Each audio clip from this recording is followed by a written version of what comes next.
And there we go. Can you hear me, sir? I can. Can you hear me? Yeah.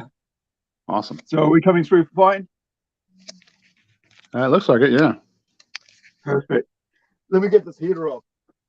You're probably wondering, why does he have heater on over here and we're melting over there? Yeah, we've It's got actually, natural heat. yeah, it's actually summer outside. Well, it's winter, but it's sunny outside, yet it's cold. We're in the Oh, middle of winter here in New Zealand. that's got to be Um, nice. it's kind of weird. It is. And before we start, I just want to thank you for coming on. And for everybody who's watching, thank you for waiting around, because I've been trying this new thing, like just setting it up. And, um, it takes a bit of time getting used to the technology stuff. And I'm still getting there. Um, Right. I should get somebody in to set it up for me, but that, okay, costs, right? And Oh, we're yeah. trying to make comics here, you Yeah. know. Yep. So thank you guys for joining us today. This is of course, PlungeCast. This is for all ages. I wanted to have Austin on because he's part of Rising Sun Comics, but he's also, he reminds me of this dude. Can you see that? He does, doesn't he? Seriously, Old Man Logan. He could There you go. easily play Old Man Logan.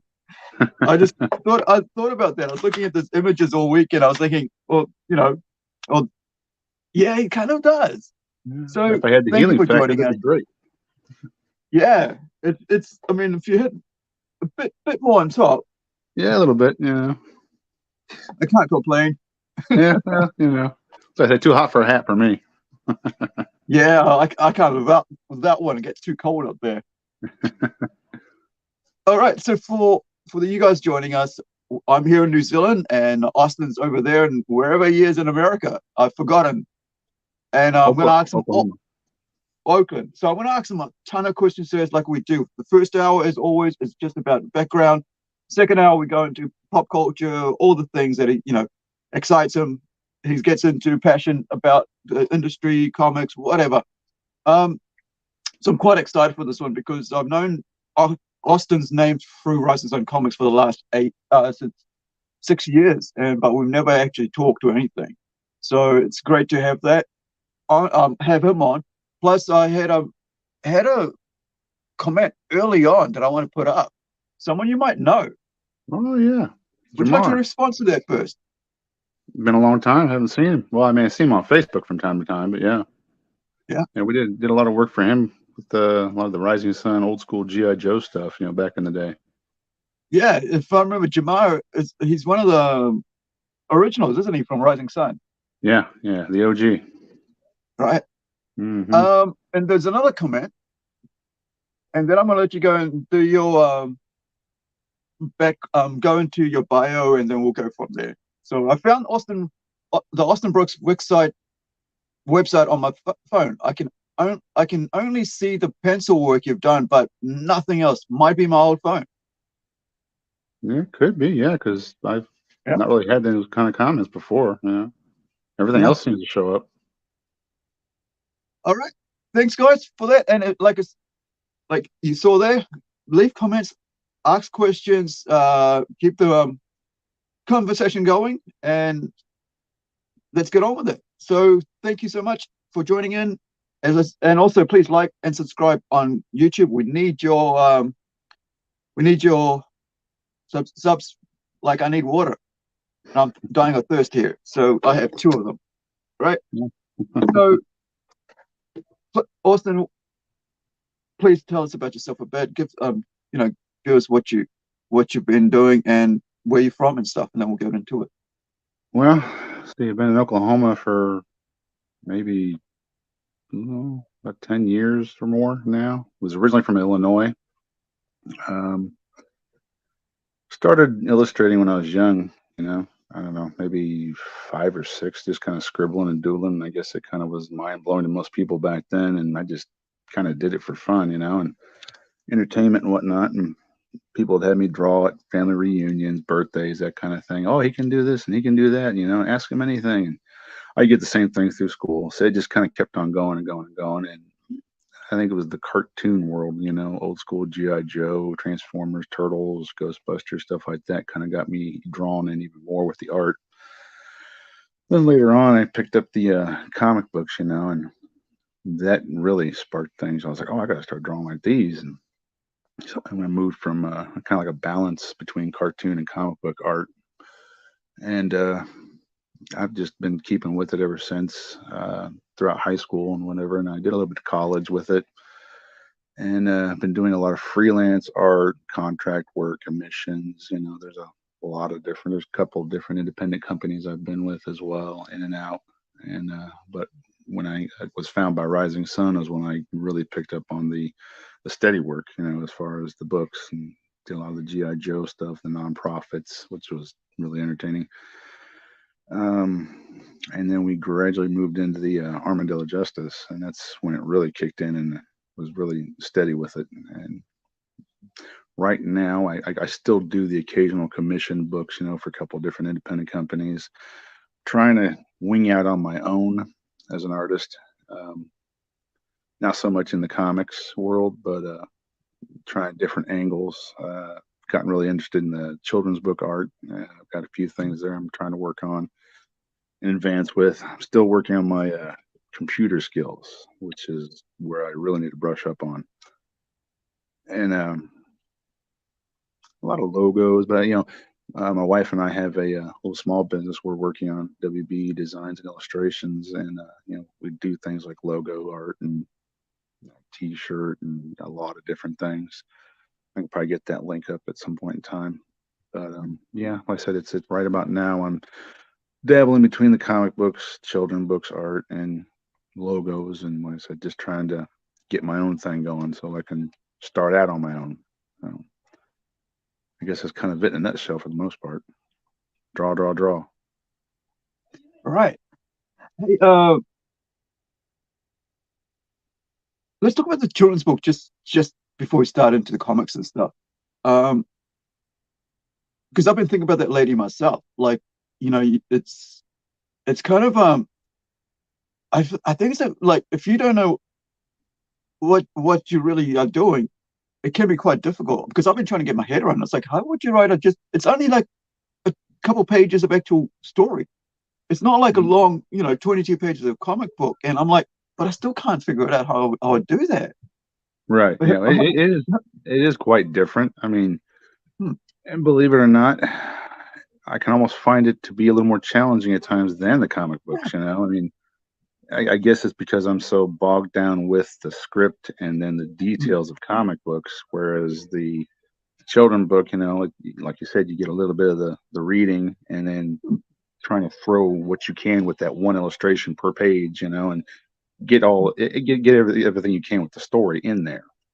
So it is a very big change, and but it's something, you know, like I said, it's been interesting to me for a good number of years. So I took some Vanessa, I forget her last name, but I took some courses through one of hers on Facebook, and I actually learned quite a bit more than what I did before. And I'm still trying to, you know, pick up, you know, and keep going with it. So hopefully I can get somewhere with the idea. And I've got some ideas that I've been kicking around with, but we'll see what happens there. Right.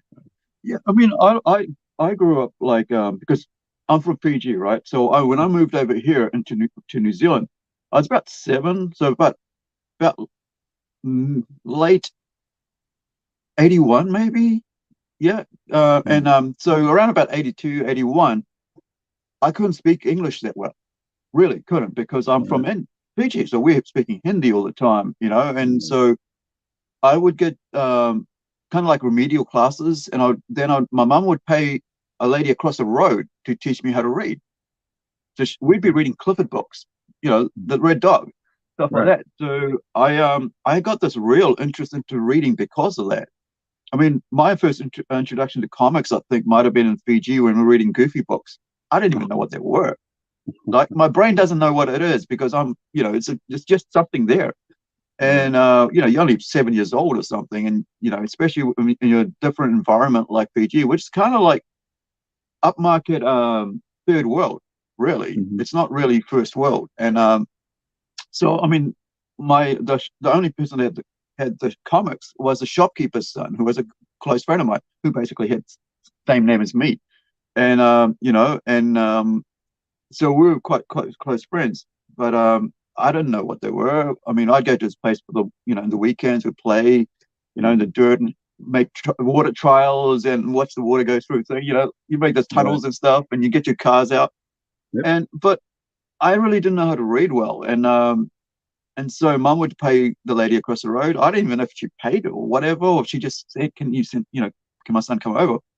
And I did that for about a year. And then also when I went to primary school, right, I must have been like, I think I was pulled back a class because of my ability to read and so on. But I did that all the way until junior high. I think you guys call it in America. We call it college here. It's like maybe middle school. It's like about when you're about 13, 14, 15.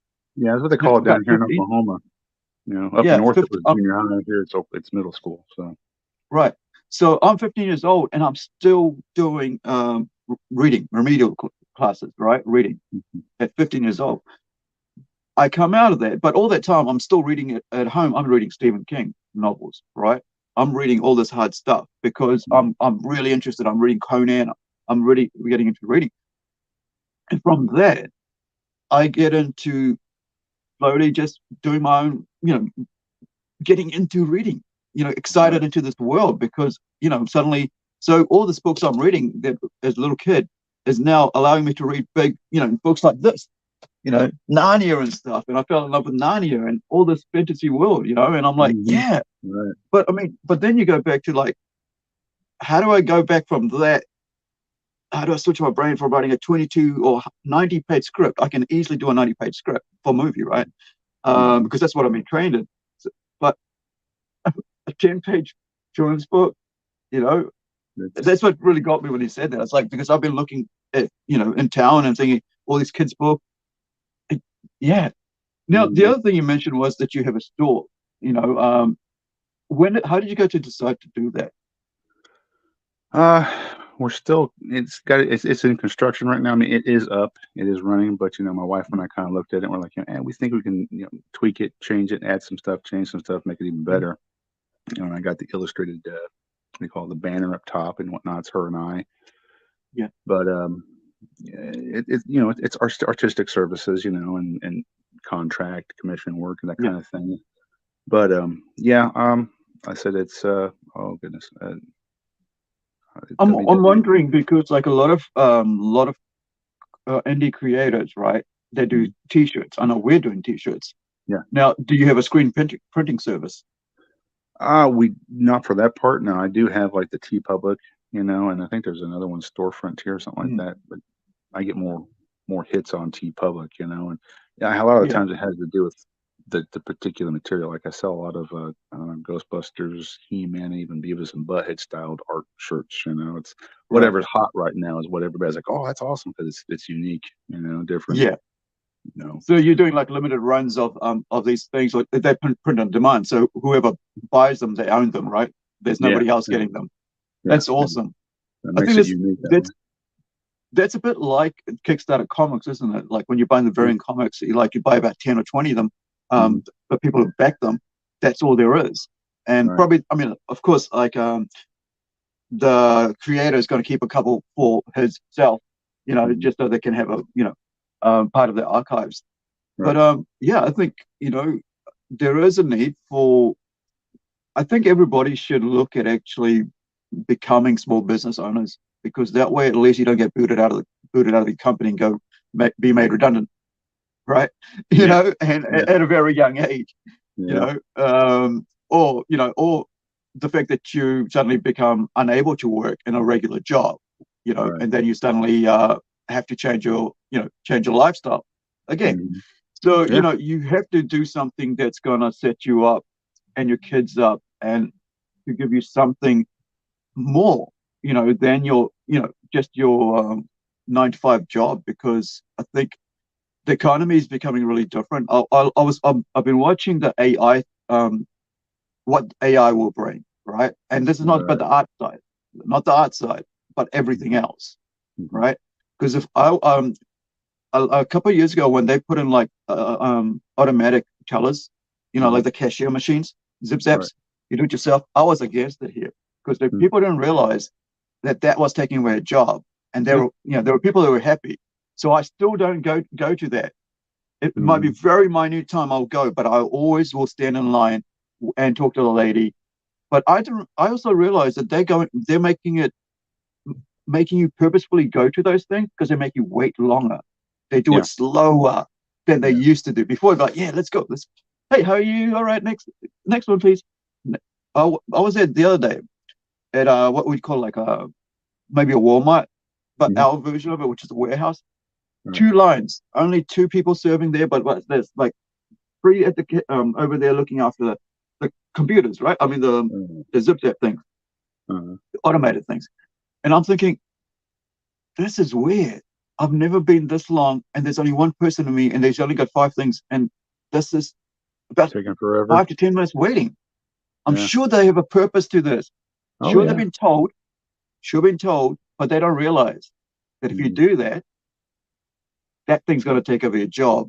So I was watching, I think it's Edad Mostak or something like that, and he was just talking about how you got to adapt, you know. And so I'm always about like telling indie you know, creators, artists, sort of just get into it for yourself, man. Learn business, you know what you're doing, because you know it's not going to be, you know, you don't realize that until it's too late sometimes, you know, that if you don't, you got to put your neck out there, learn business. Don't let somebody else learn it for you. Learn business yourself. Now, let's talk about trying to do. Yeah. And how, you know, what's it like being you know, starting a business with your partner, with your wife? It's awesome. It really is awesome. You know, I mean, you know, we've been best friends since day one, you know, and we kind of just sat there and thought about it one night, you know, like, oh, well, you know, hey, we've been buddies, you know, been married all these years, you know, why don't we try to see if we can start something together and do a business? You know, she's got more of the business brain, and I got the, you know, the little art skills and talents, but I'm still trying to develop she said, you know, you need to know the business side too. So that's something else I'm still trying to develop. Mike McNally's wife, same thing, man. I watched a little interview with her, and he was just saying, I do the art, but she's got it, you know, because she used to work for the other people, and now she's working for him. And she said, I can either make 100 cheap T-shirts or make 10 quality ones, and I'd rather have his work on 10 quality ones than on 100 cheap ones. Right. And I thought, wow, you know, because his work is well recognized, right? And so on. So if she doesn't want anybody out there on his work on a crappy T-shirt.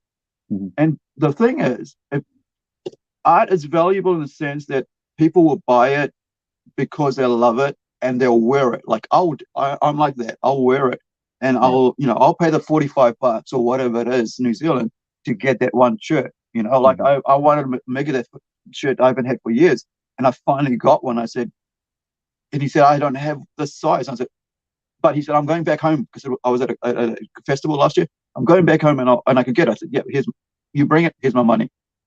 I don't care. I want that, you know. And wearable art, like especially with clothing, is a way to promote your work hard. I don't think people understand that. You know, when you're in a band and your name's out there, it's walking all over the place. Exactly. It's not sitting on a cupboard. It's not sitting on a shelf.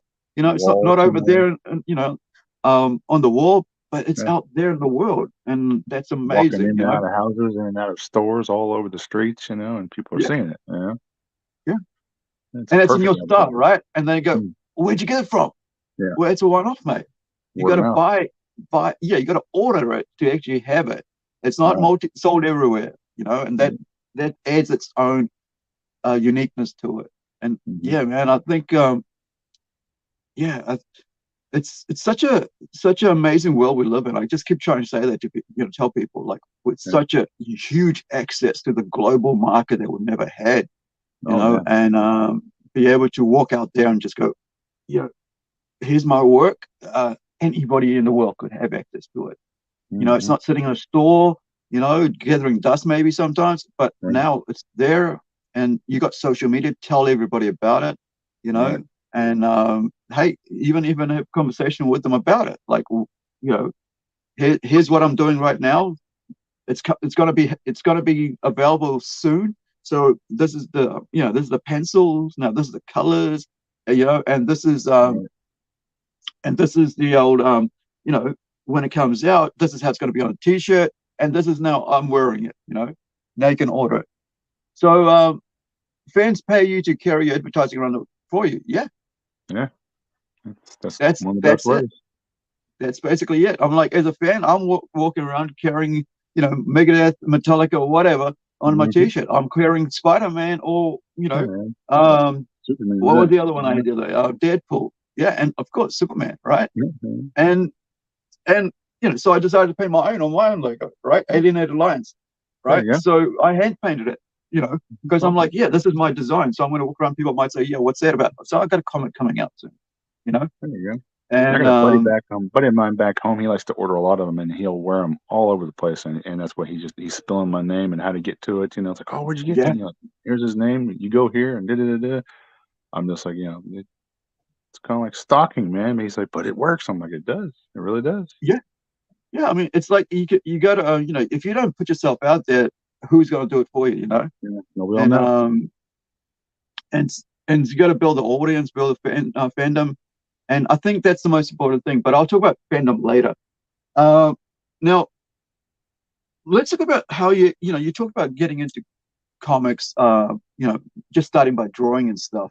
Mhm. But what was the real motivation? Like, I mean, you talked a bit about how people kept getting you to draw stuff, but Right. what was it that kept you at it? Well, and like I said, I started off with a lot of the Disney, Looney Tunes, Tailspin, Darkwing Duck, and then Bugs and Daffy kind of things, the Flintstones, and they were the simple, quick, kind of cartoony, goofy art. Like, oh, it's fun, it's entertaining, for me, it was just really quick. And that was another thing was my turnaround. I guess you'd say been legendary for my turnaround. As long as I got a script or I've got some sort of a description of what somebody needs or wants, I've had that photographic memory, just boom, I can just crank it out and there it is done. Mm. And I guess the comic book world, back then was, the whole Wolverine, Spider-Man, the 80s style, and Yeah, Batman and all that. I was really drawn in with the way they were illustrated, the colors, the way they popped, the blacks, the inks, the shadows. I was like, wow, this is like a lot of cool detail. And that was what it was. I guess it was mm, the detail that just kind of mesmerized me. So, and I thought I was looking at my cartoon art, and I'm like, I want that to look cooler, more yeah, detail. So, and I think it's when I moved into Todd McFarlane with Spawn. I think yeah. I studied his work for about 2 years because I didn't even know how to ink my own pencils back in the day, unless I Okay. just drew with an ink pen, then I could draw it. But when I was really trying to get into how do they draw comics, I think this is when I first had my own little apartment. I'd go and I'd went to work or I'd get off and hang out with a couple buddies for a little bit. Then I'd go home. I'd spend about 2, 3 hours after studying some of the books I had from Spawn. Mm, I'd be doing up a bunch of pencils of mine, and I would have a good stack of them so far. I'm like, okay, well, let's just give this a shot, see how it's done. So I went and got the pens, and everything, and I started. Of course, it wasn't just an overnight thing. I'd mess up a lot, scribble, yeah, scratch, okay, get rid of it, and but I did that for like I said, about 2 years. Every night before I went to bed was trying to ink the work, and when I got to a point where I was like, okay, I can think I was doing it kind of like the way he's got it, and that's when my details, I guess, really evolved with the mm, inking. So the pencils evolved into more details of the inking was they were like connected together. And next thing I know, I was like, oh wow, I was like, this is turning out to be something cool. So then I started the whole computer, I guess you'd say, kicked into gear. I think Deviant Art, or mm, whatever it is, when it yeah, started up back in the day, mm, I still have trouble with even getting into mine. I've been trying to contact them because they're going with an old email, so I can't even go in and readjust anything on my old page now. So yeah, what's there has just been sitting there for decades now. mm, But I got in there, I just started plugging away and just throwing just tons of the work that I had. It was all yeah, old school traditional, pencils, pens, inks, marker, a little bit of paint. It was all before the whole computer age of coloring. yeah, And I think that's when Jamar and Hawk, were surfing around, and that's when they found me, and they saw a lot of the just fan-made GI Joe art that I was throwing up Yeah. there, and they're like, "Hey, would you be interested in drawing GI Joe comics?" And back then, I was like, "It's like a dream come true," I was like, "I'd love to," Mm. and that's kind of when that started. Is next thing I know, I was getting a couple paychecks here and there to draw some GI Joe pages, and then, Yeah. then it kind of just spawned on from there, and I said I'd That's about love to. 20. Well, that goes back about 25 years almost, isn't it? Yeah, With our yeah, Rising Sun. yeah, yeah. It's been a long time back. Mm. So it's The heyday of internet. I think it was like gosh, I think they were the first fan comics. I think if I remember on internet as like for they were actually putting out actual fan comics on the internet. From what I remember, Hawk right. telling me. But I'll get him to talk about that some other time. Mhm. Or I think there's actually a conversation I've actually had with them on here about the history of Rising Sun. Right. But yeah, so it's born 1991. Did you ever like get to meet Todd McFarlane and stuff, or No, in the no, still Turtles? to this, not on, even still to this day. I mean, I've Oh, one of those, I guess you'd call, just a drooling fan, starlight celebrity kind of thing. I follow him on yeah, Facebook, follow him on Instagram. I've sent, just little, hey, just for your amusement, check him out, images of some of the art I've done, or maybe just, the comments on some of his stuff, and yeah, never have heard the response or the interactions, which I mean would be one of those yeah, mind blowing. When I get a response, from like a what you call celebrity, I'm just like, wow. yeah, I was like, they actually paid attention.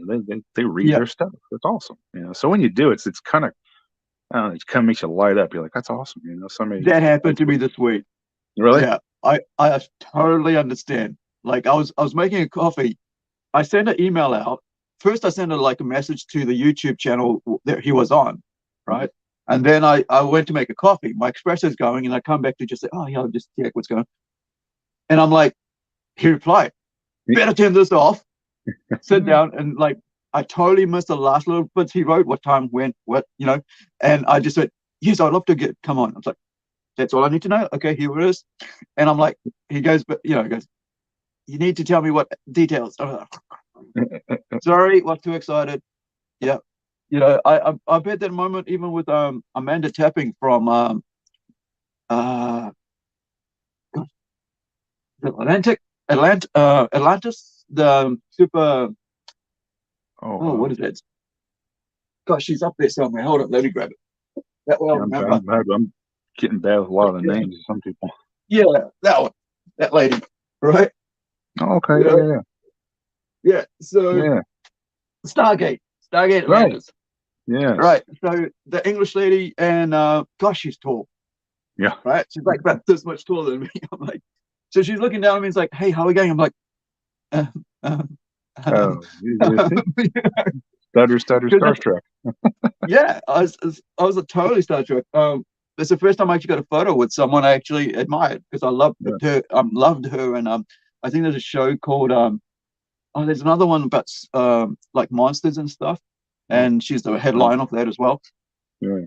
lead on that, and it was great. I love that. That's how I got to know her, was by watching that series, and then she Mhm. got into Atlantis, and yeah, it was like she was just really nice, and I was like, how do I I go hello, and just because he actually wants like a couple minutes of to just get to know me, and I'm like, I just don't know, Yeah. because I'm at a convention, and this I didn't expect this to be like, I thought it was just going to be shake hands, get a photo, get out of here, but Yeah. it Yeah. wasn't, and I thought it was really cool. I mean, I paid Mhm. about 40 New Zealand dollars for it, but Mhm. it was worth more than that to me. It Yeah. was just like wow, and I've never, Mhm. I've had photos with people I've sports stars and all that locally who are well Mhm. known. Yeah. But that was really something special. And I thought, yeah, you don't think you would do that. You're like, oh, Mhm. yeah, it'll be really cool when you see your friend, Yeah. see, the person that you admire. But, Mhm. you know, When and you're I there, think, the foot goes in the mouth. You just kind of like just paused. yeah, I had to happen with So, we went to a combo convention. I can't remember what it was. It was like the day after we got married, my wife and I, before we started the honeymoon. We yeah. hit up a convention, and I got to actually, I got to see Buck Rogers. I think Chance and Oh, Bob were there in the background somewhere. yeah. But Lou Ferrigno, the Right. real Incredible Hulk. With the Hulk himself. Yes, yes. Yeah. And I got to shake his hand. He autographed. I think what was it, the Return of the Incredible Hulk with Thor, the Wow. DVD. Yeah, he autographed. I've still got that today. And it's just one like that. My wife said, "You just look like a kid in a candy store, just staring at the man." I'm like, just because it was the Hulk, the real Yeah. Hulk. It wasn't some Yeah. computer. It was him. And like I said, just in awe. I'm like, yeah, I've Yeah. been watching this TV show since I was a little kid. And here the man is just standing here, just wasn't green, but it was still the Hulk. Yeah. uh, and I said, you just get starstruck. And you don't Yeah. even know what to say. George Carlin, I think I hung out with him after a show of his for about 2 hours, and Yeah. just shooting the breeze about movies and comedies, the Bill and Ted experiences that he Mm. loved playing the character Rufus. And also I tell that story, the kids nowadays are like, oh, that's cool. I'm like, no, you know how cool that really was. I say for Yeah. me at my age, I was like, me and the buddy of mine that went and saw it, we left, and I was like, yeah, that's George Carlin, man. Let's look back and see, we at least say hi or maybe get an autograph. He's like, okay, we can try. Go Yeah. back in, and the ladies up front, like, yeah, he's downstairs, there at the end of the aisle. He's just talking with people. I'm like, oh, cool. We get Yeah. on down there, and he was, oddly enough, talking to a group of nuns. And I was like, I looked at my friend, I was like, I wonder if this could get dangerous or not, with what he was known for as far as his vulgarity. Yeah.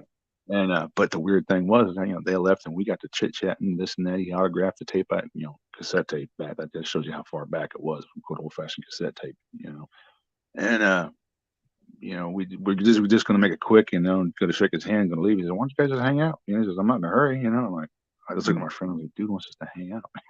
That's awesome. So we sat down next to good old George Carlin. We just started just chit chatting away. And the Yeah. crazy thing was, I say he's legendary for his For his comedy. Yeah. and the vulgarity. And Yeah. none of And that. his There was wit, none of it his in the sharp conversation. wit. Yeah. I was like, that's what I told him for my friend when we left. I was like, I don't think I heard him swear, like not even once during that whole 2 hours we was talking. He goes, "Yeah, man, he saves it for the stage." Yeah. I was like, "Oh," and I said, I think I asked him. I was like, "So, well, who was with the nuns, man?" And he goes, "Oh, I was raised in a monastery." He says, "Those are the ladies that raised me." I'm like, "There's a lot of stuff I don't even know about you, man." Yeah. So I was, just I said he's been gone for quite a while now, but to actually say that I got to spend 2 hours, of his existence Wow. and my existence, just shooting the breeze. Yeah. For me, it was awesome, and I said the young Seriously, I mean, people like, today, I'm sure people who are watching or who know who George Carlin is, yeah, would they're in think that awe, was just, right? yeah, To actually have have that time with someone like that for 2 hours. yeah. I mean, I think it's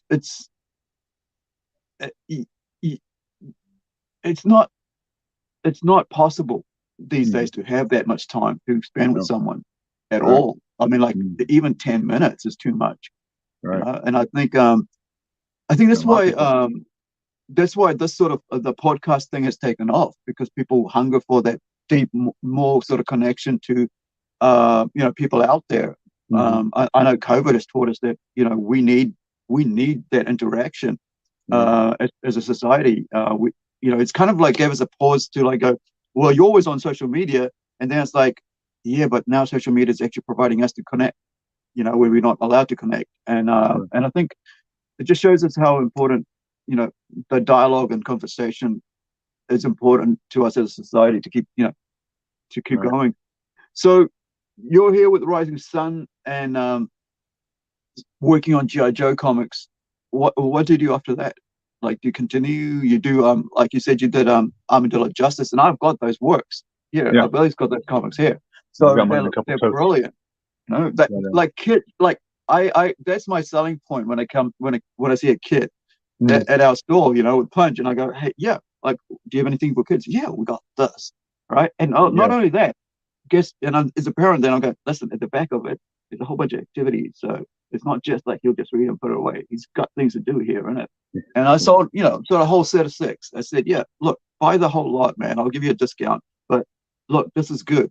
This, Hmm. if he's interested in this, he's gonna love it because it's, he's gonna see all the stories, the colors, the characters, but in the back he's gonna have all these things to do with that. And Activities and stuff. Yeah. yeah, Yeah. activities and stuff. Hmm. Yeah. That was I see in the way I don't know. I mean, Hawk brought the whole armadillo thing to me, and I kind of sat down and I was reading the scripts and whatnot, and he was, looking for, I guess, me to kind of see if he could like bounce things off of me. We kind of just we rolled together with the grinding evolution of these guys, and I'm sure if you ask him, I mean, I kind of pointed it out to him too. He made a comment here that it looked like Armadillo Justice was starting to get another spike, an Mm, interest. And I yeah, told him, I said, well, if you think about it, I said, I kind of injected through my own experiences a little bit of the Ninja Turtles into these right. characters. I Yeah, said, if you look at them, you take off the ears, the nose, and the tails. I said, they look like a turtle, And I said, they got the same personalities. I said, they're missing maybe one of the four, but you got mm, three of them in there. And your Amy, she's kind of like April. mm, I said, and then with the turtles, kind of they come and go, they come and go, they come and go, but they're always yeah, there. Now they got a new yeah, film coming out, and you can see it's yeah, strongly geared for the little guys, the little kids. So yeah, I told him, I said, I'm really thinking that the more they see these armadillos, the more they see these turtles, they're going hand in hand. It's like, oh man, these right, guys are just as cool as the turtles.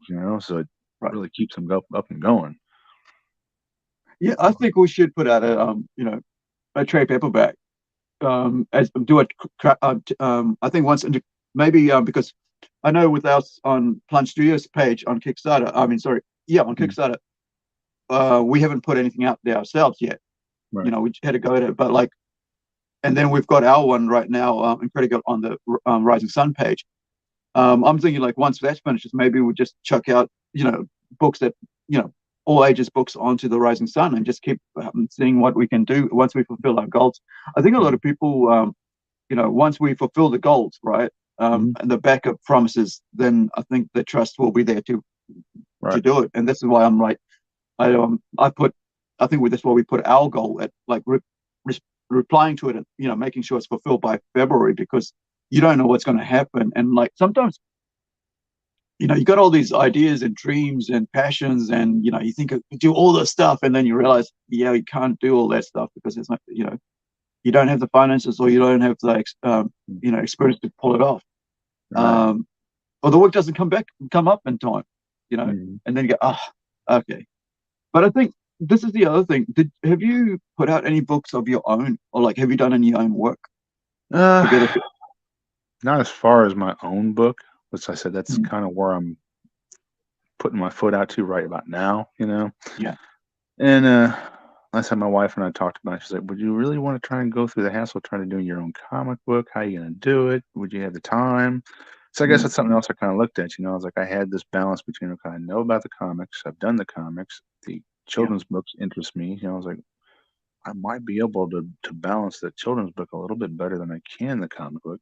And as right, far as putting out my own, that might mm, be more successful.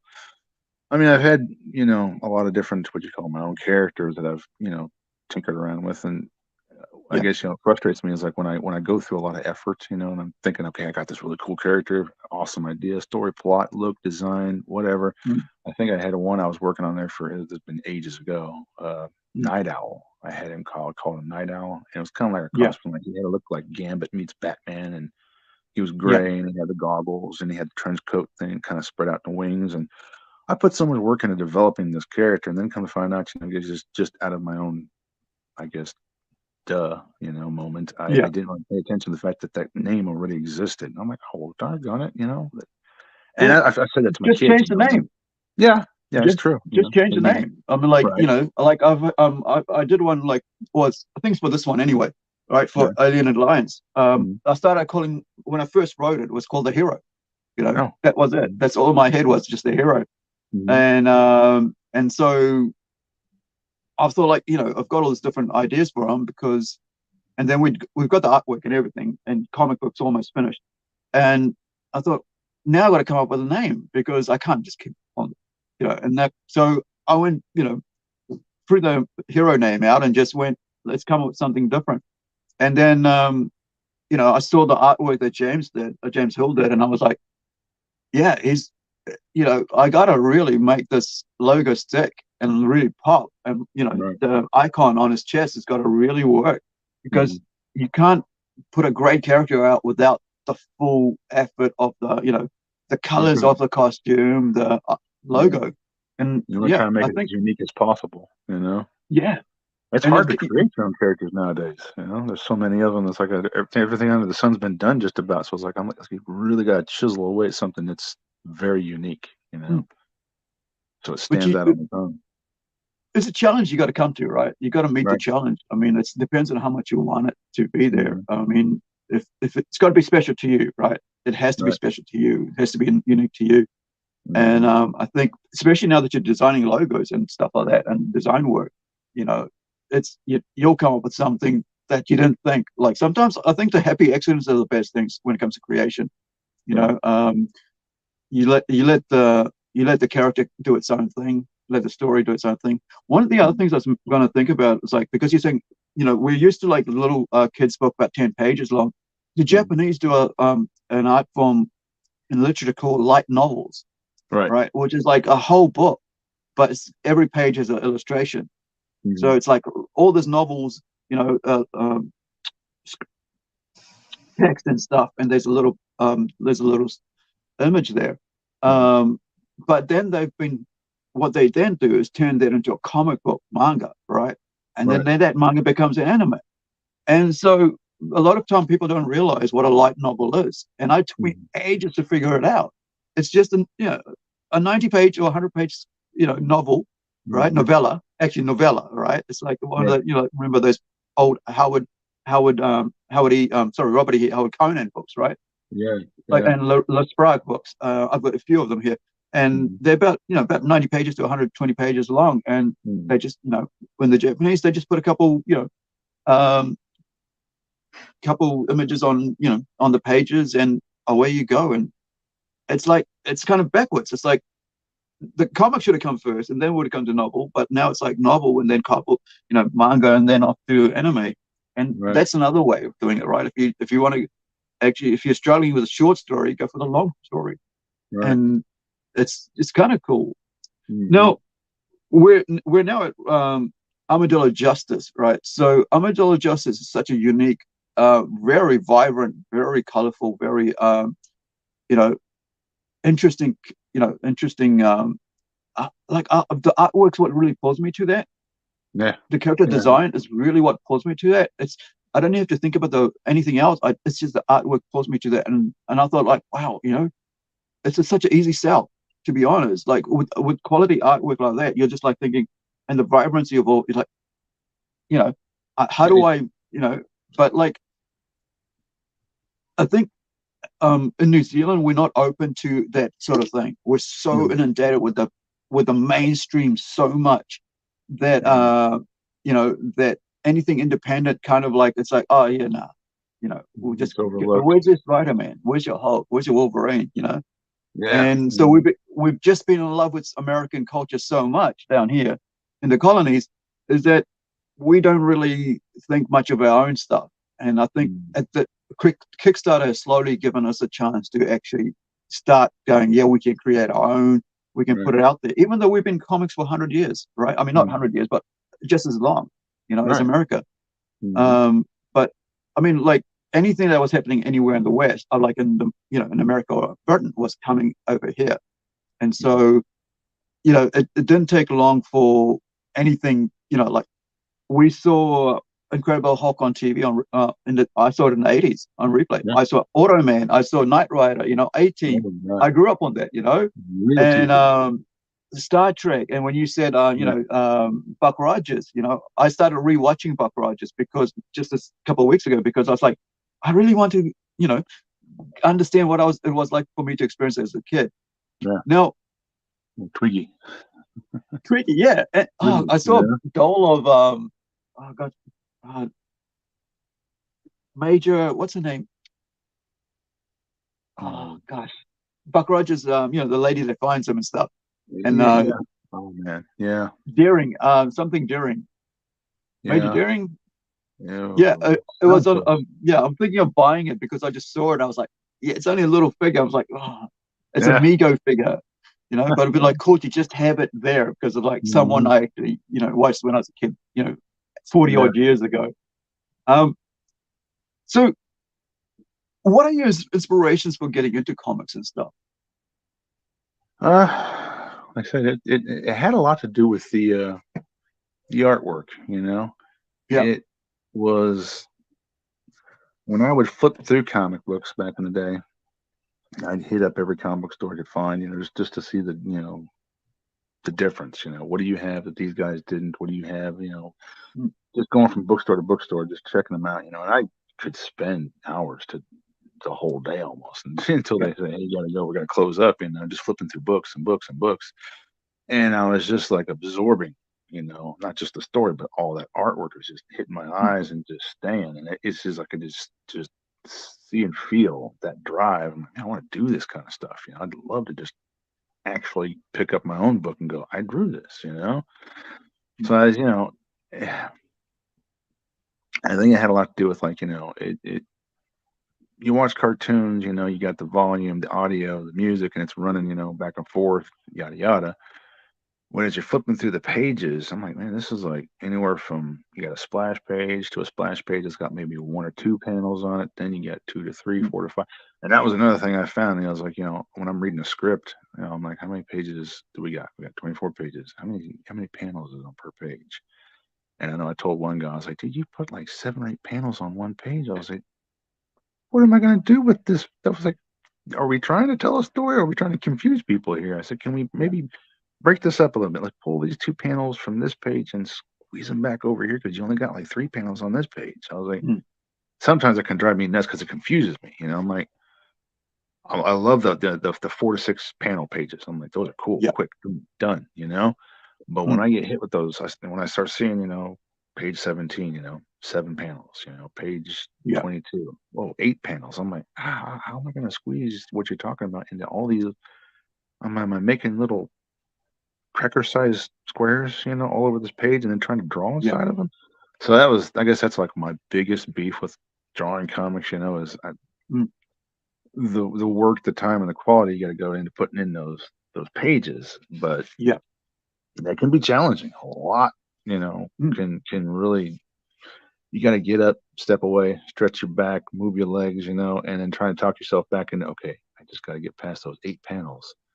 And then mm, the next couple pages are going to be a breeze. I got a splash page. Those are the fun ones. I got a splash page coming up, where you can just get all crazy art, yeah, and yeah, and then I've actually can say that I've done a good number of, if not most of the cover art for Armadillo Justice, which I always thought was cool too, because growing up, yeah, you had your interior artist, and then you yeah, had that special guest cover artist. yeah, So when I was told back in the day, we want you to do the covers too, I'm like, oh, I was like, okay, cool. I thought that sounds mm, awesome. And that's where I would take that opportunity to put even more into that piece that yeah, was going to be on the cover than what I even did on the internal pages. And I tried to give it that balance on everything, the internals as well as the covers, of kind of like cartoon meets comic book.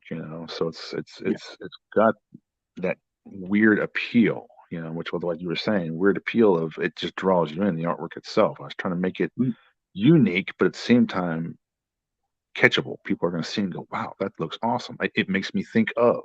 It was like when you pick the book up, it's like turning on the TV to Saturday morning cartoons, yeah, So, and that's been my big drive on most of my stuff. So, and I said, now when I try to do the logos and try to do the children's book, I'm having to train the hand, train the mind to shift in a different direction. mm, And as I've tried to say, I think I know it drives my wife crazy. She's like, well, why can't you? I'm like, I'm gonna tell you something. I'm an artist. We're not yeah, from the same realm. We exist on a different plane of total trippy. yeah, I said, what the rest of the world seems is normal. They look at us and go, they're kind of crazy, but it's yeah, cool. It's a cool crazy. So I'm trying to take that detailed cartoon comic book and flip it over into something a little more toned down. And that yeah, was my problem. Was I went from toned down for so many years as a kid with a Yeah. cartoon to I chucked in all that detail that I could possibly get Yeah. out of it. And now I'm trying to reconstruct it and go back to the beginning and tone it down to where I can teach myself as an artist to bounce back and forth with it being just Yeah. natural, detail calm, which is not easy. And like I said, that's what makes us so unique. So, Yeah. I think with the writing, because I'm the writer on most of our projects. So last year, I worked on the web comics and stuff for it, and I could put it lots of text, and then we turned the web comic into into print comic, and then we found that some people were saying it was too much text. And yeah. then because I was trying to tell two stories, one was like the background theme, like narrative that was going through, like the history of what was happening, and then also just let the comic, the character, tell the story. And then, but what I found was like, you're right, 4 to 6, like 4 to 6 is the magic, Yeah. panel size, because you get more detail, the spacing is more correct, and then also the text. There's a really important thing that people don't understand when about the panels. It's like you actually have to put a freaking speech bubble there, Yeah. and the artist has to work it around to make sure there's enough space there in that area to give full speech bubbles. But sometimes if there's too much text in there, how does it work? So I've figured out that, like, if my artist is gonna, like, they'll send me a pencil first, right? And I go, okay, I'll put it on. Text is, get the speech bubbles on, and I'll send it back. Go, like, here's where I've tweaked my text around, the speech bubbles around. I've actually made this one that was supposed to be in panel 1 and go into panel 2, so that doesn't harm your artwork. So they are aware that I'm working with them back and forth, because I don't like seeing comics with a speech bubble is covering art. I hate that. It's like, how could you? How could you ruin that perfect, beautiful figures and stuff that's going on in the background? Like, this is not how it should be done. And I'm like, so I've been really particular when I started lettering my own stuff. It's like, I'm just gonna make sure that my bubbles are not covering the artist's work, and I'll let them know I don't want to. I just move things around a bit because I don't want to cover this. They have to coexist. Yeah. I mean, and that's what makes it that much more appealing. Because like you said, if they put that quality and that time into just that page, or even just that one panel, then that word bubble takes up most of. The beauty just got where to go. You can kind of make out. There's been a lot of ones I'm like, okay, this character's got something going on. It's like, I wish I could see more. Because that's just a really cool pose display. However, they were just and the bubble is covering up half the picture. I'm like, okay, what's even going on here? And then, like I said, it does get confusing all the way around. So you're disrespecting the art and you're confusing everybody across the board. Yeah. That's what, like, I was like, okay, I'm gonna get it. Like, I was doing artwork based on the old stuff that we had, and I was like, I think I'm not gonna put this out there. I'm gonna get an artist to do the artwork, because if somebody's gonna pay for this, it's got to be value to it. And I don't think what I'm putting out is valuable. So I changed artwork. I rewrote the script, and updated everything. I went, okay, this is the #1 comic that we're going to put out, with INCREDI-GIRL. And, and I felt better. I felt really, really relieved that it was going to be okay, that this character is finally going to see light in a way that I wanted to do. When I first go to pick this book up, I'll be like amazed by it, myself. Not anybody else, me, because I've bought comics for the last freaking 40 odd years, since I could afford them myself, or even when I got given them, But this Richard Ottery here says, I have a couple Armadillo Justice comics, and it's nice to see who or how they came about. You're very talented. Yeah, that's my great uncle. Oh, okay. That's family. Yeah. Family's always buying the books. They've always. I'll get emails and text messages and all kinds of. When's your book coming out? I want some. When's your book coming out? I want a couple copies. So I will do my best to see what I can get in your direction. Yeah. So that's some of my biggest supporters. Talking about supporters, do you get out to conventions? I don't, and unfortunately, like I said, I'm kind of a grunt working the 9 to 5 kind of deal, except it's oddly enough, it's a Saturday through Wednesday is my schedule, and it's 3 to 11:30. I'm working, doing the horse work, for Sam's Club right now, as so that's bringing in what it can while I'm doing the artwork. So and most of these conventions are on the weekends, and like I said, I'm always working a Saturday and Sunday, so it's really hard to even try and get to some of those. And then you got to try and put in time off, it's got to be approved, so it's like one of those, why do you want Saturday and Sunday off? Because we really want you here working. You're right. Yeah. So that's something that's, I looked at myself in the mirror. I'm like, you know what? I've been to how many conventions in the last how many years? I'm like, oh yeah, I can't even remember now, And that's what the wife keeps telling me too. She's like, the more you physically interact with people, get them. Like, I know. I said, that's what I need to do. I said, but how do I break the chain that's got my leg all wrapped up right now? So it's Have a you major thought need. about, because of that, like I'm always thinking about how to change things around to suit myself, right? Because I mean, I spend 6 days in bed basically, because I do everything because of my back and neck injury, just lying on my back, and so to make myself comfortable, right? So Right. so if you can't go to the weekends, but there are comic shops, right? Yeah. And So now, you just drive up to a comic shop and during the week that it was like you say Monday to Tuesday you're free, so you just pop into a comic shop and say, hey, I'm coming on this day. Maybe a couple people will come in that evening, whatever, or that afternoon. And I think it's creating your own sort of your own audience, like to work, creating your own sort of like a balance to meet them where they are, but at your you know at your in your way, right? So you can't go to the conventions, but there might be a couple of shops around. You can join other shops on the evenings after school when the kids go in. Hey, I've got a couple of books here. I'm guests coming in and all that. And this is something I've been talking to Hawk about, that the artists with Rising Sun, wherever they are, need to get in with the shops, with the local comic shops, because there are main sort of entry points for any kid who's ever going to get into comics, that and bookshops. right. And so mainly comics, because they know that is what it is. It's a comic shop. That's where you go to get a comic. So in their heads, if I'm on a comic, that's where I go.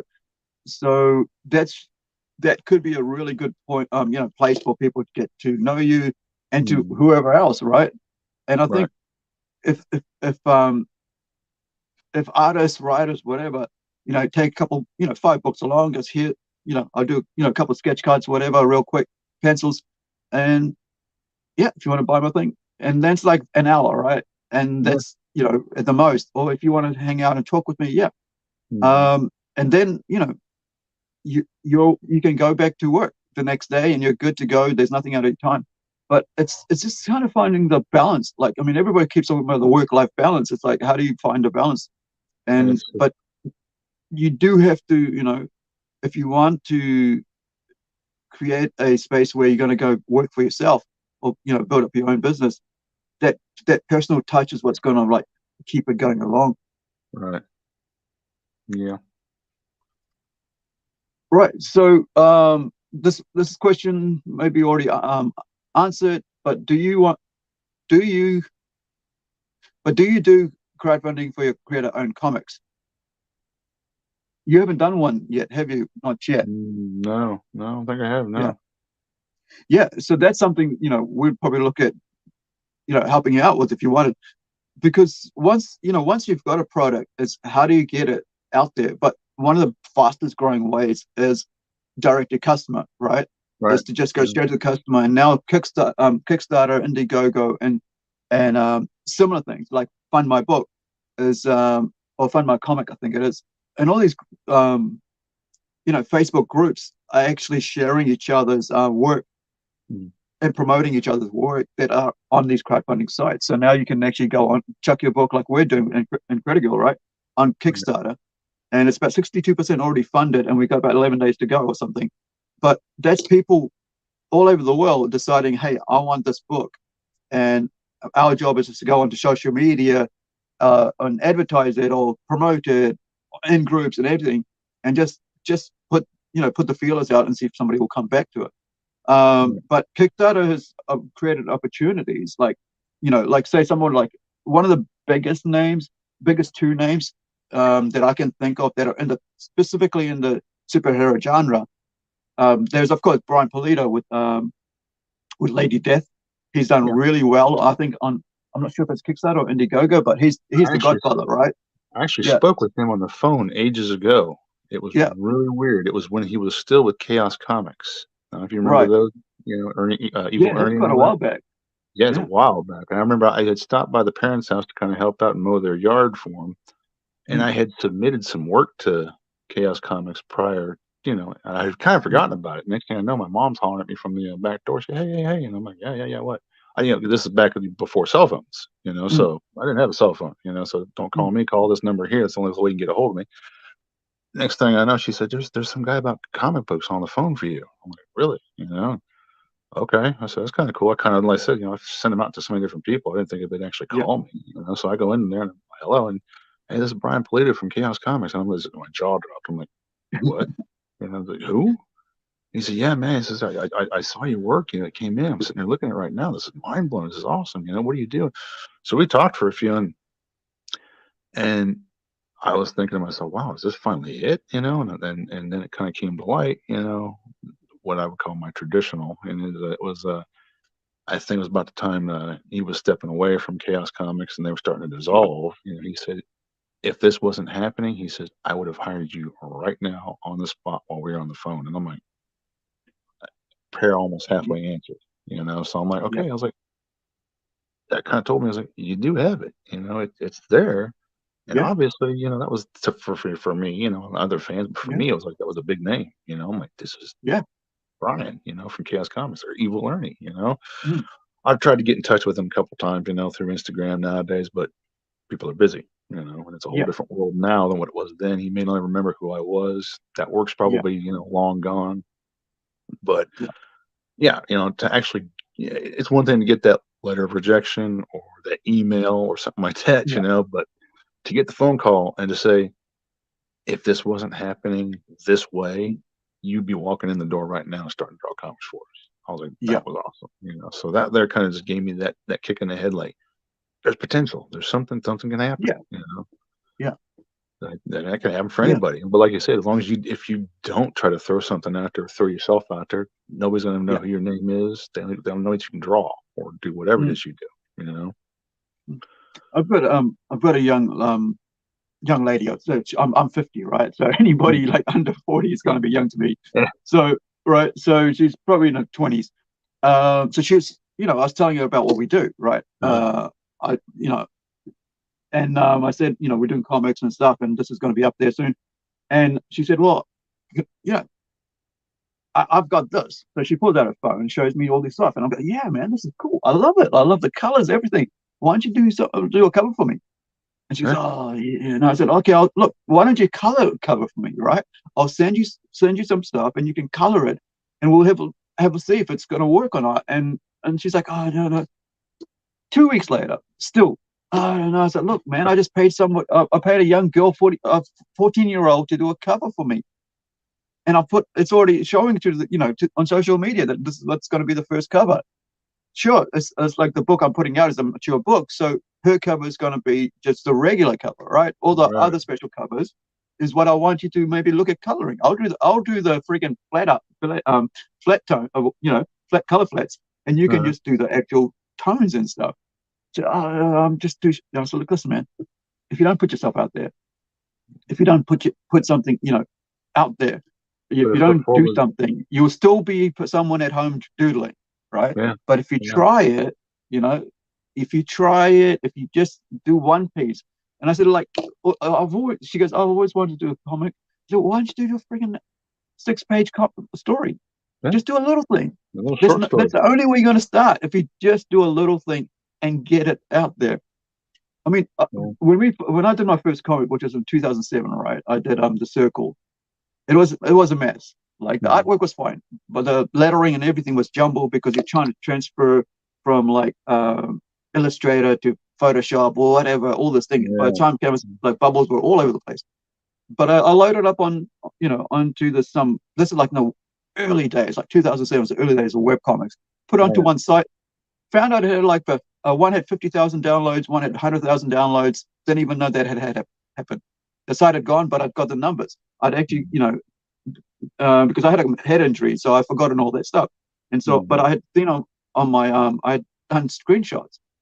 Okay, number two's got 50,000, number one's got 120,000, number three's got such, and I was like, what? So imagine back then if I didn't, if I didn't have the head injury, if I didn't have the accidents, if I'd kept going, I lost 10 years of that, that creativity on, not creativity, but like that whole building on that, like taking the steps to build upon that. And like, by now I'd be probably more recognized by my work, but, didn't happen because it just didn't work that way. Life has its own things.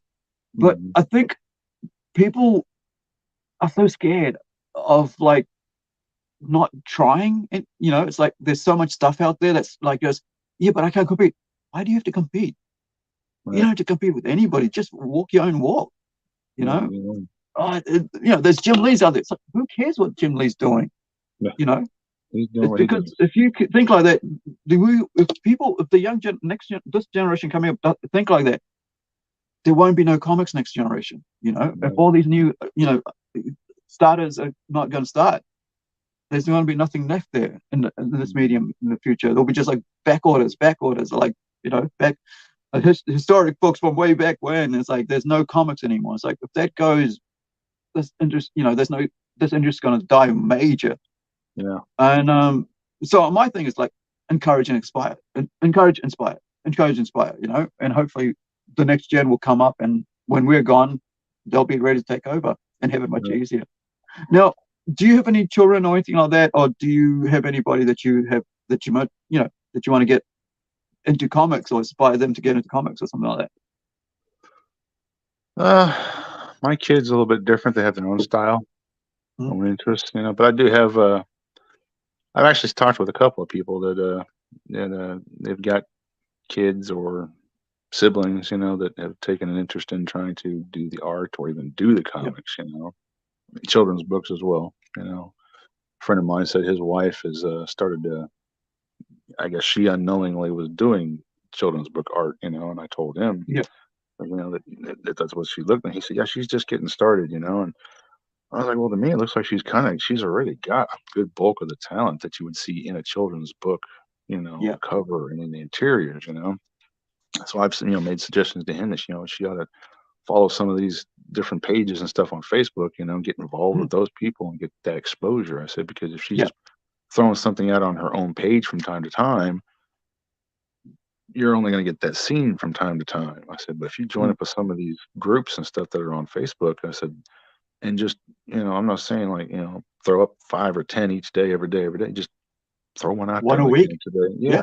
Today or every other day, and 2, 3, 4 days down the road, just throw something out there. I said, people are going to pick up on that. I said, you got a lot of these authors that are looking for the artists, it's comic books as well as children's books, so they're always looking for that. I need that person that can bring what I see out so that everyone else can see it, because a lot of these authors are like, I can't do the visuals. I can just put the story out there, but I need somebody to help me show everyone else what it looks like, Yeah. I mean, even as writers, as comic books, we do that, we visualize it, but we can't. So I do collages, right? I get my clip studio together, and I get cut up photos, and I put it on, and then I put little notes. That's how I work, trying to get these characters out there, because I can't, I used to draw really well, but I had a hand injury, so I stopped drawing completely, for 2 decades or so. So that's gone. So now it's just little doodles, scratching around, little, whatever you can, and just put it out there. I think, and it doesn't matter what age they are, right? And inspiring people, they don't have to be older, they don't have to be young to be inspired, because we think that just because social media is here, that everybody knows how to work it. you No, know, and not everybody knows to work it. And no, I think, no. and there's also the fear that everybody has that their art will get stolen and so on. But you can protect Yeah, your art. yeah, You just share what you want to share, not everything. yeah. You don't have to Mm, put everything out there. no, You I know, mean, if I don't blatantly put my signature, my name, or even my initials on something, Mm. I've always had the habit of making my initials a part of the artwork itself.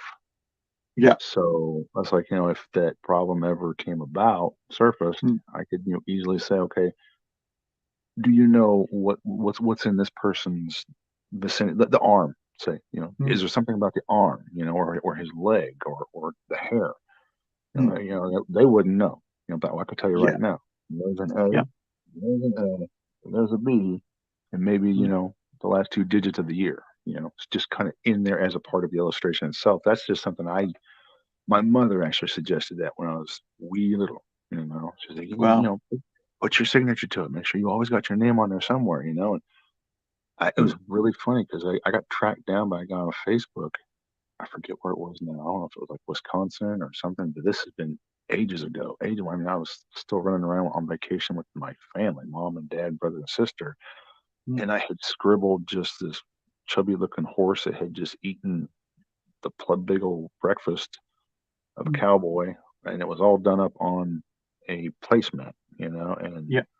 I used to do that at restaurants and stuff like that when I was younger. I just scribble on paper or the placemats or something like Yeah. that and just leave it behind. I didn't think anything about it. It was just for me to do and waiting on the food to get there.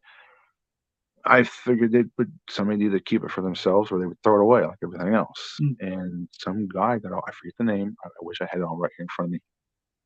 And I guess saw my work eventually and then saw the name and put two and two together and sent me a picture of that particular illustration that is apparently it was in like a restaurant lodge kind of thing. I wish I knew the name of it, but yeah, and I respond to him like he's like, "Is this your artwork?" I'm like, "Yeah, that's mine." I Mm. was like, "You still have that?" He goes, "It Mm. still hangs in a frame up on the wall at the restaurant today." I'm like, "That was like mid late '90s somewhere." I was like, "You still have something like that?"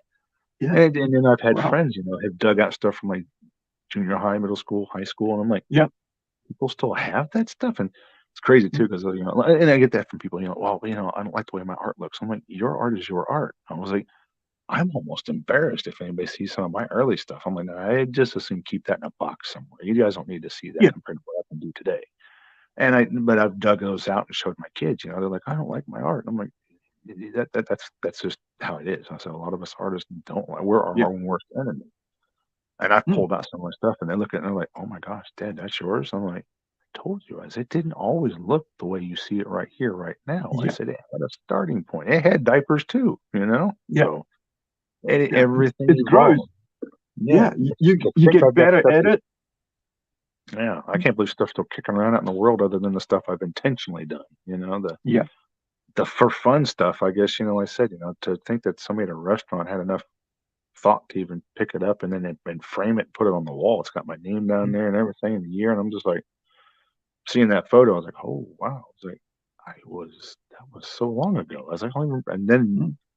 after you see it, you're like, I kind of remember sitting at that table, tapping the pencil. When's the food Yeah. gonna get here? I gotta do something to entertain myself before I get upset. So I gotta start drawing. There it was. It's still sitting there today. It was really wild.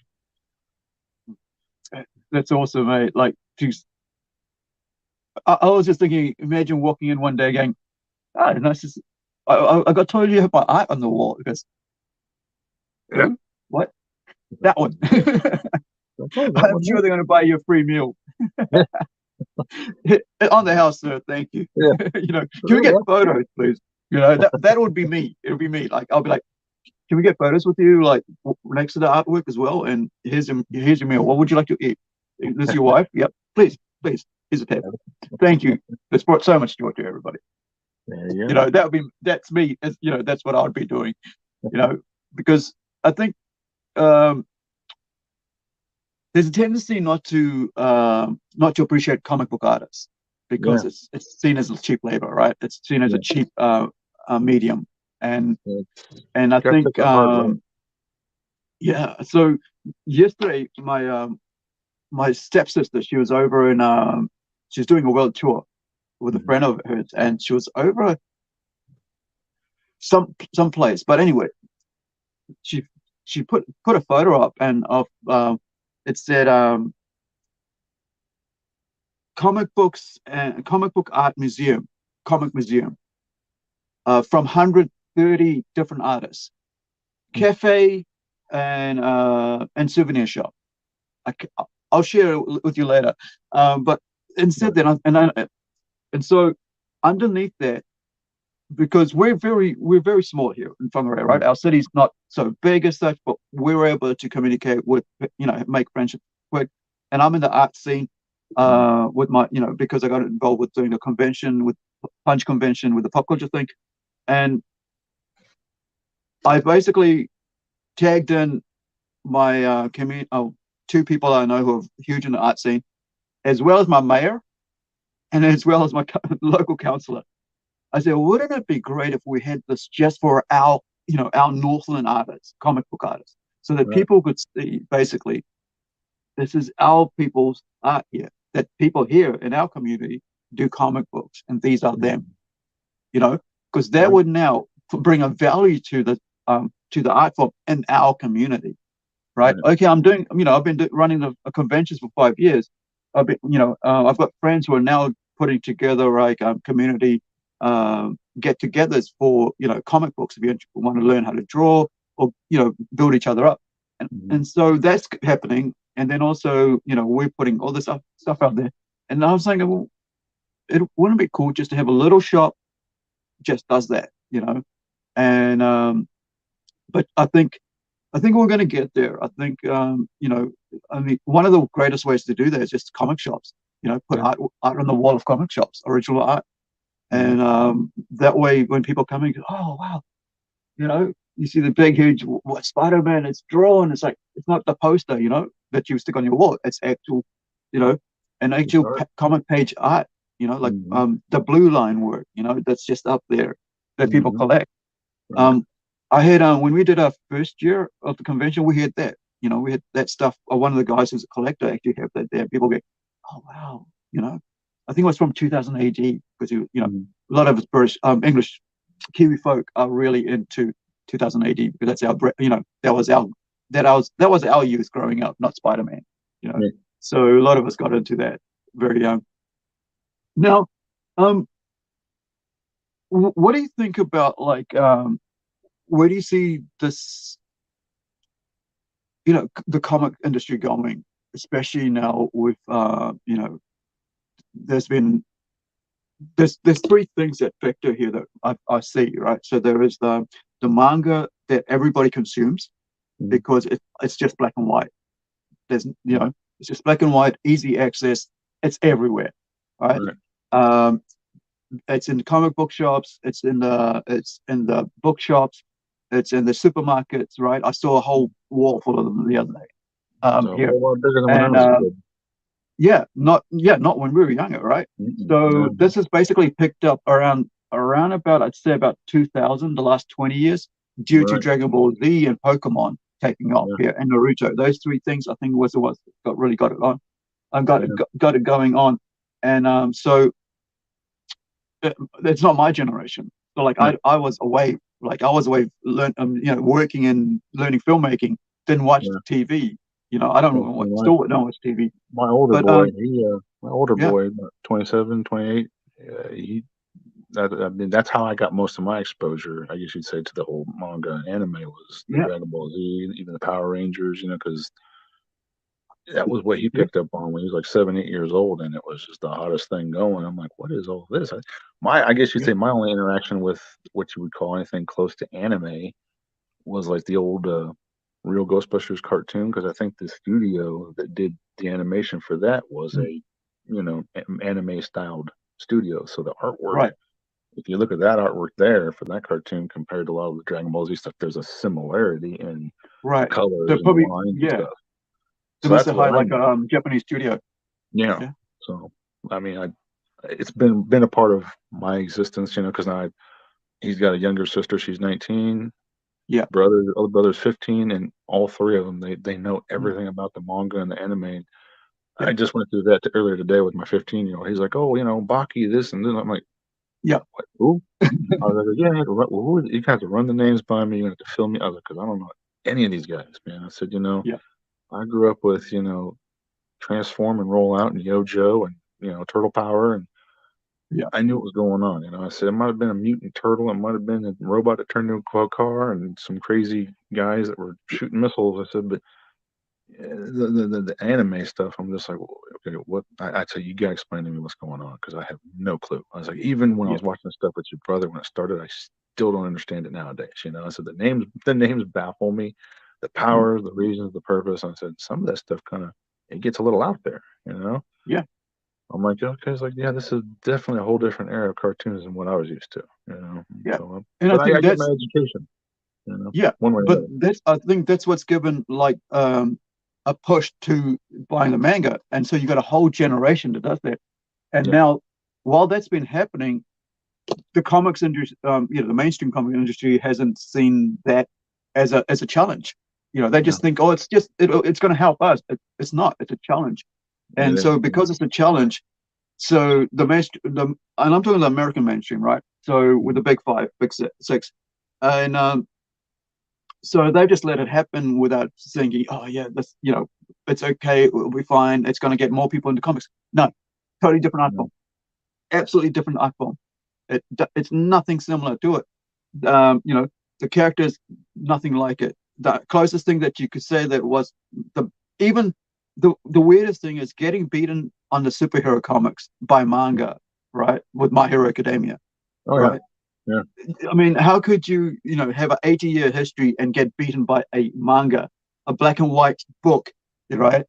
That has right. superheroes in it, Yes, and yeah, yet you have all this glorious, amazing stuff out there, you know, all this stuff out there, and you get beaten by Japan, and yet you go, okay, yeah, yeah, yeah, no, it's fine, we don't care, and yeah, and then yeah, it's like, okay, we'll just make movies now, okay, but those movie people don't buy comics, right? A right. fraction of them will do, not Yeah. the majority, a fraction will do. But so you're changing everything to get these people, but they don't care about the comics anyway. No, I So mean, I and it's interesting. see, that's why I go on. My kids will be like, "Oh, Dad's ranting and raving again." When I'm like these movies or these shows or stuff that come out. Well, Marvel's got a new movie, Marvel's got a new show, DC's got a new, and I'll see it. I'm like, okay, what happened? I was like, where does this have anything to do with what the books did? And a lot of them have strayed so far away from the books Yeah, that's where they're losing the interest. A lot of these yeah, fans that grew up with that original stuff, they're seeing the major changes that have gone from mm, pages to screen, mm, and they're overlooking, neglecting, and forgetting about those pages, and yeah, that's where you're losing a lot of these people when it comes to the yeah, theaters and stuff like that. Just too much change, too much difference, and yeah, like I said, neglect of where it really came from. You know, yeah.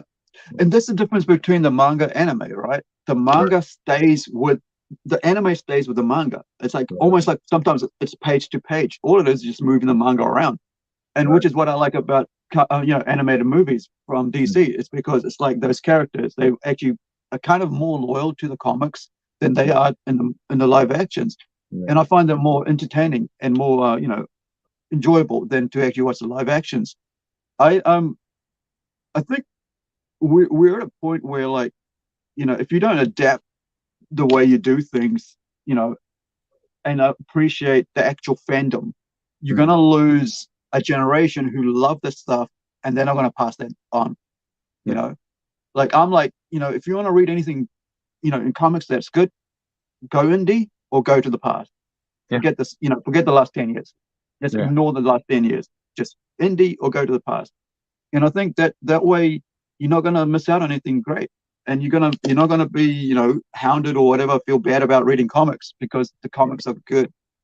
People love comics. In the 90s and in the 2000s, the writers and the artists really enjoyed doing their work, yeah, and um mm, and that comes across in the indie comic scene. So, like, as the gentleman said before, you know once you get your own character together, there's a whole wide world in the crowdfunding scene where you can actually, you know, raise your own your funds through the crowdfunding to actually put out your own book, yet people pay on demand. Basically, it's almost like a pay on demand project. Or you can pre-sell them, right, and then get the money and then print them and then send it out to them, and they pay for the freight as well.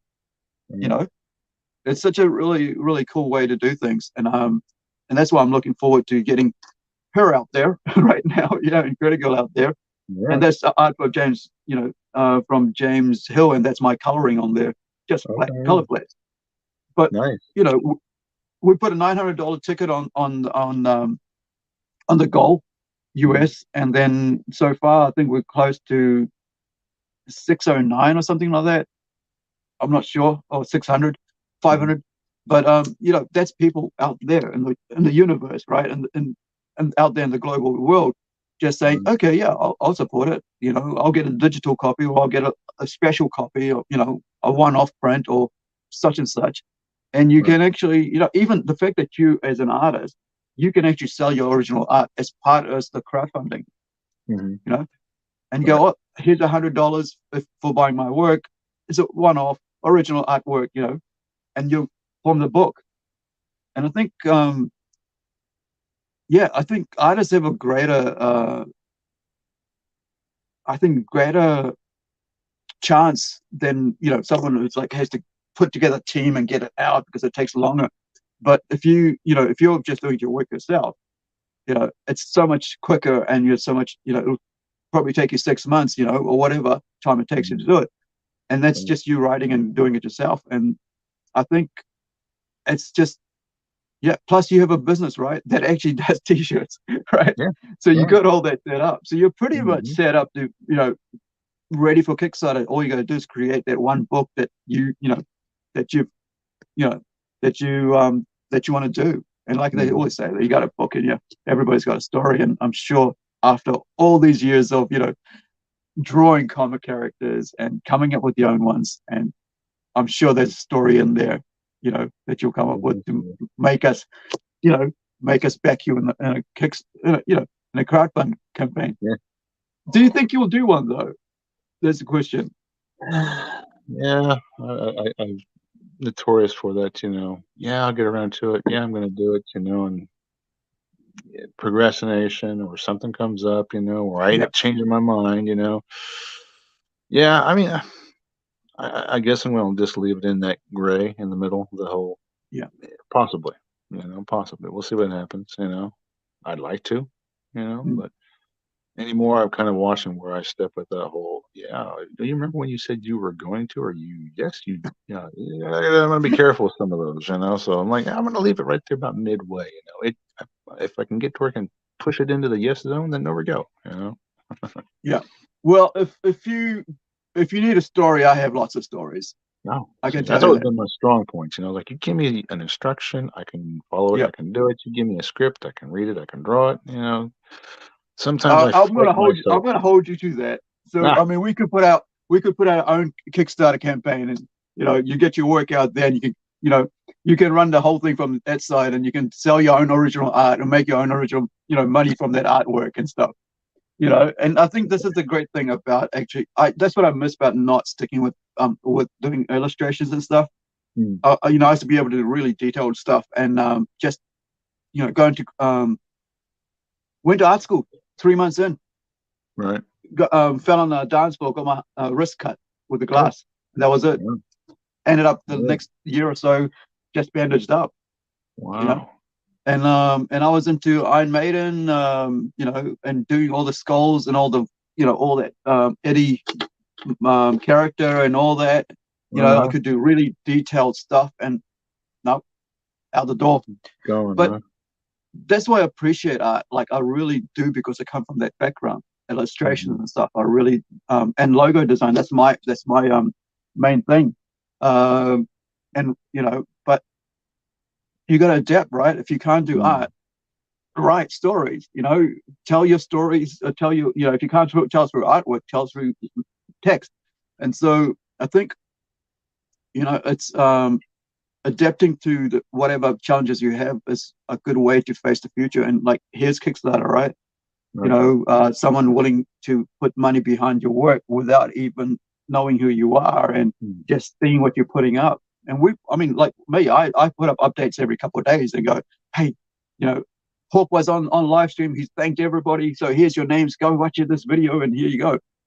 And here's the latest design of Kevin's trading card and the colors on it. And here's James's work, and here's Hugo from Mexico. His coloring on this book. Right. And I'm learning this, right? I'm learning this, Yeah. trying to learn. And then I can say, hey, now this is how you can do it. But I'm also learning from other people, right? From Niobe Comics, who are very successful, right, at what they do. And they've been doing it for 10 years. Yet they're willing themselves to like teach other people on their side. Like if you've got a Kickstarter, you go to Niobe, they'll let you go through it and talk to you about it, what you can change, what you can make better, what they're like, and how to do it, and all this. And like, those guys who've already been doing it and are successful are teaching other people who are new to it how to do it. So this is the independent scene, right? This is the independent comic scene, which I love because it's very different. Can you imagine that being in the professional scene, doing that? Oh wow. Nice. Yeah. I mean, nice. So this is why independent scene's doing so well, because of people like Niobe.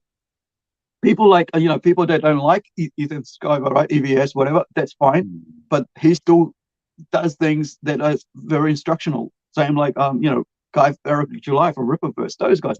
All these people are out there promoting and getting people interested in independent comics, And I think it doesn't matter if you hate them or whatever your politics are, doesn't matter.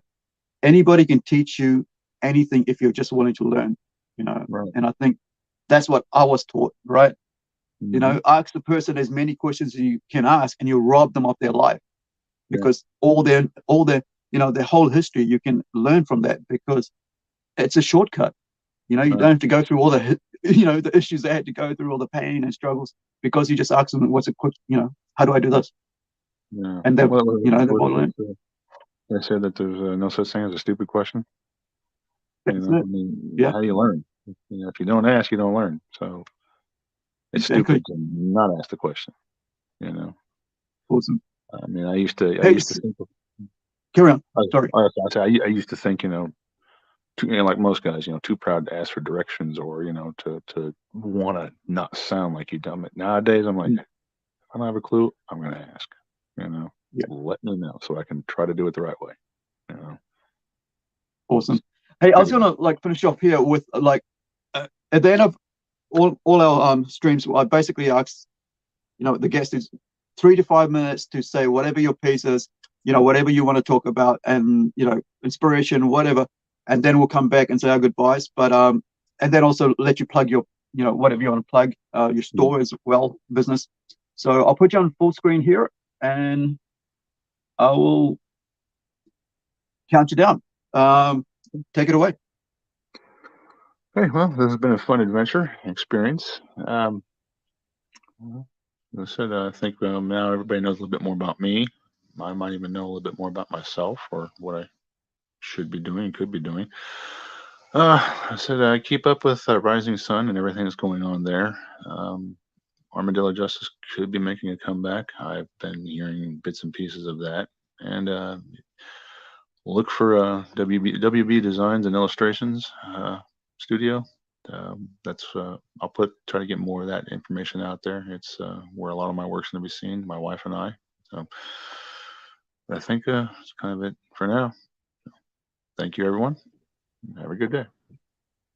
Awesome. I've just noticed some artwork behind you. Do you want to show me something there before we go? Oh, wow. Yeah, because we really haven't seen any artwork. So it'll be really cool to see some artwork.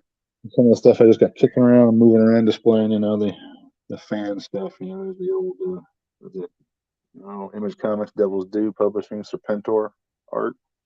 One of my favorites. Is this work from other companies, or is this your own? Oh, no, it's not mine. No, actually, it's kind of wild. I don't have any of my own T-shirts or any of my own work. It's out there, but I just don't have any yet. Okay. But this is what you call the stuff I have kicking around me that's, entertaining, inspired me since my, childhood kind of stuff. Awesome. The more I got around me, the more my brain just kind of keeps spinning and moving. Yeah. that's one of the things about being creative, is that having that there, right? Having all Right. the, because that's why I like to surround myself with toys and everything I can think of that are create in my field. You know, it's just everywhere. I'm still trying to set this up, Right. and it's you know, like whenever you come to a block and you can't think, you just look around.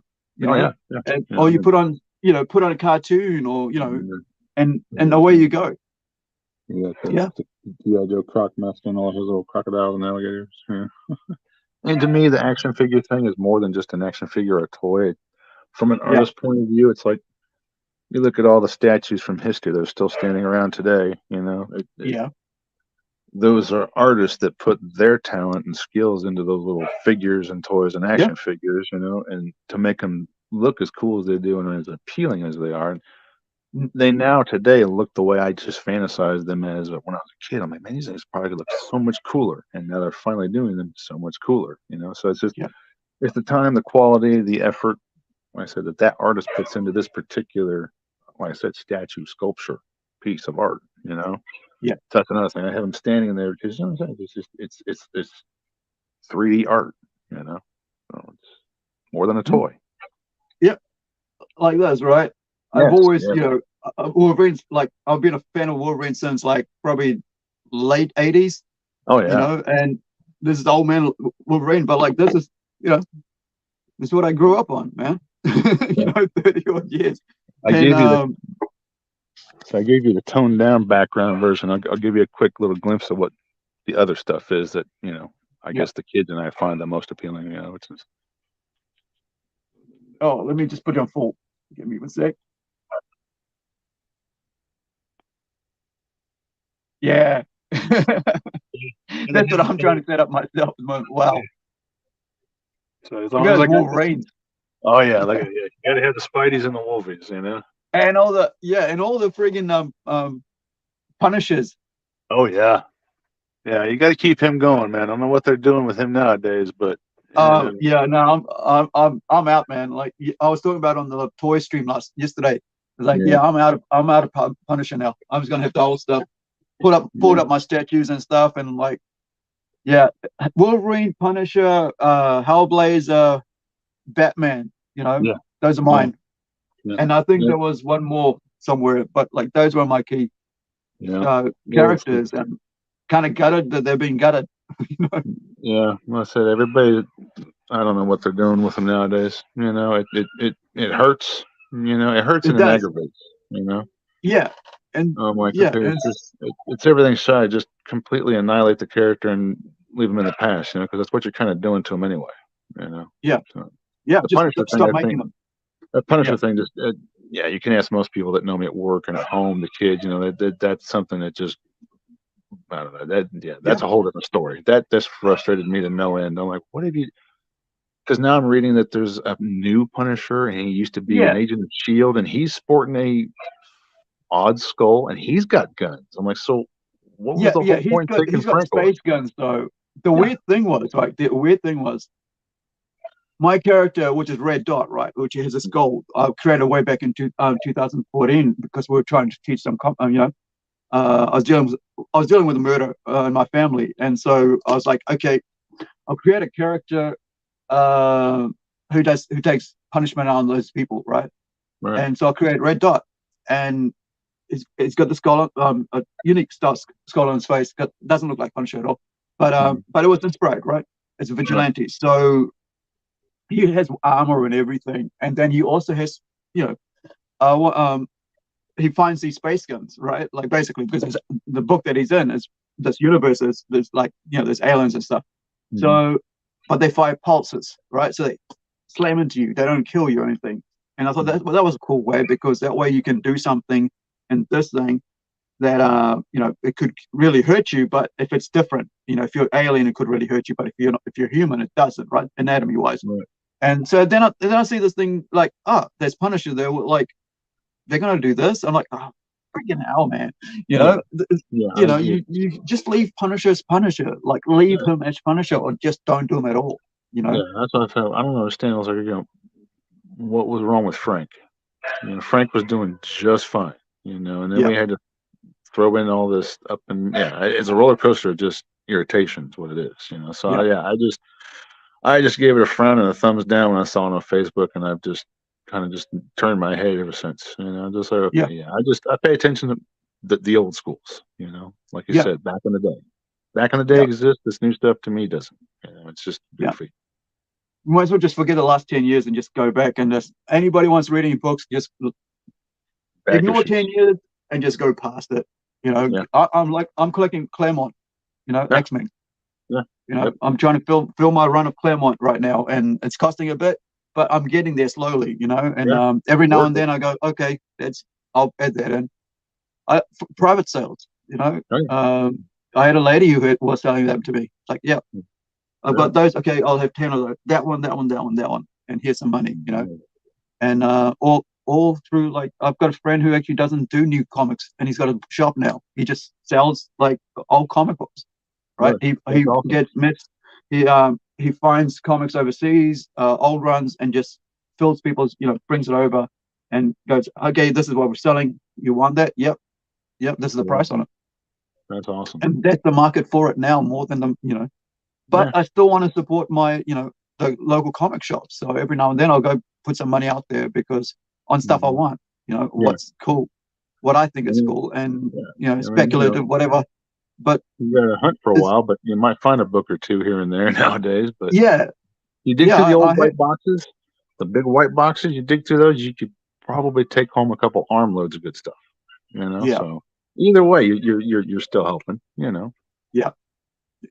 But yeah, I just feel just like I feel bad for the cinemas, right? Because I actually work closely with our cinema because they're sponsors of our thing.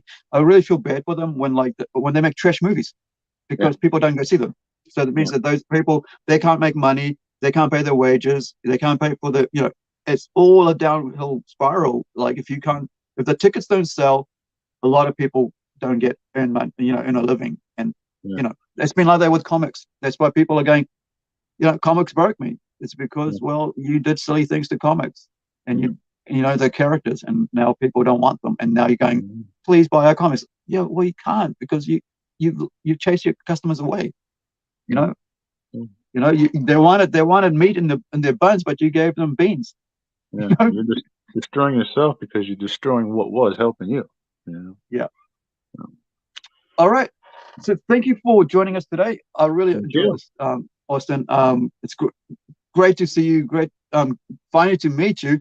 Yeah. And you know, like the guy said before, like, you know, well, it's your family member, but I'm sure there's a lot of people that are out there have your work that they might not know about. You know, Yeah. because a lot of times, I mean, I talk to people and I don't know them, but I know their work. You Right. know, and I've read their work and such. So awesome! Thank you for being with us and taking the Thank you for time having out. me. So thank you guys. Like and subscribe. And we've got some more awesome people coming up tomorrow and next week. I think I overbooked myself this week. I put in 5 in a row. It's like I should only be doing 2, but like that's why I got exhausted. But bear with me. Thank you for being with us, and please like and subscribe. As I said, tomorrow we'll have I think it's Greg Harms on, and also we're doing another live stream for the Kickstarter. But if you are out there, check out. I think it's if I remember right, this is the page for. If you look on Facebook, this is Austin's Facebook, so you can, you know, Arts and Illustrator, so you can check it out there. Also, you can see. I think you can get a hold of him through Writings and Comics, if not direct. Is there any website they can go to that you have? I have. I'm not. I mean, I have a Wix website that has a lot of my artwork to it as well. I know Instagram has a direct link to it on my bio information. I think there might be one on Facebook as well, but I know for a fact that Instagram does definitely have one.